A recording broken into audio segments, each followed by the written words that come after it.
మన జీవితం డూప్లికేట్ అయిపోతుంది. వాడిలాగా మనం అవుతాము.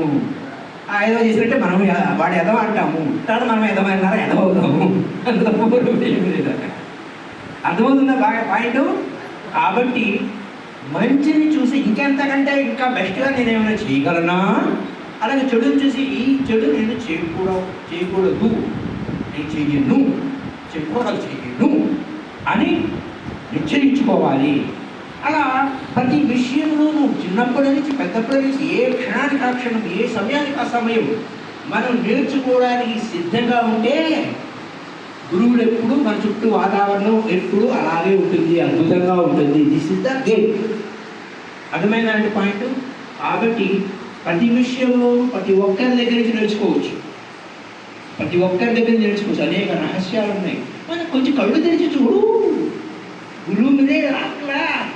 నా శిష్య అంటే రెడీ టు లెర్న్. నువ్వు రెడీ టు లెర్న్ అన్నప్పుడు నువ్వు సరైన శిష్యుడు అవుతావు. సరైన శిష్యుడు అయితే ప్రకృతిలో నీ చుట్టూ ఉండే మనుషులంతా కూడా గురువులే. వారి దగ్గర నుంచి ఎలా ఉండొచ్చు, ఎలా ఉండకూడదు అని కూడా తెలుసుకోగలుగుతావు. ఎస్ఆర్ను దీనికోసం వచ్చాం. ఊరికే వచ్చి ఓడం కోసం కాదు. తిన్నామా, పడుకున్నామా, తెల్లారిందా దానికోసం కాదు వచ్చింది.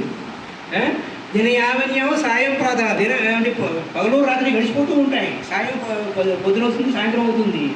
కాలం శిశిర వసంతం పునరాయాత మళ్ళీ వస్తూనే ఉంటాయి. కాలక్రీడలాగా వెళ్ళిపోతుంటుంది కాలము. ఈ గచ్చటి వాయువు అంటే ఆయువు తగ్గిపోతూ ఉంటుంది. కానీ ఆశ చావదు. కాబట్టి ఆశ కాదురా, ముందు నిన్ను నువ్వు ఉద్ధరించుకొని బృహత్ కార్యక్రమం మీద వచ్చావు. ఈ భూమి అద్భుతమైన పాఠశాలలో చక్కగా పాఠాలు నేర్చుకోవడానికి వచ్చావు. ఆడిని చూసి వీడిని చూసి పోల్చుకుని ఆడడం కోసం రాలేదు. దేనికోసం వచ్చాయంటే ఎప్పుడు సంతోషంగా ఉండడం కోసం వచ్చావు, హాయిగా ఆనందంగా ఉండడం కోసం వచ్చావు. అది ఇలా ఇప్పుడు ఒక సమయంలో పైలోకానికి వెళ్ళారట.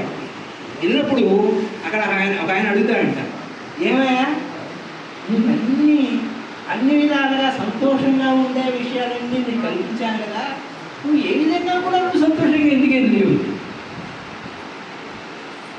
బాగా గమనించుకోండి, మిమ్మల్ని మీరు చూసుకోండి, అప్పుడు మీరు సంతోషంగా ఉంటారు.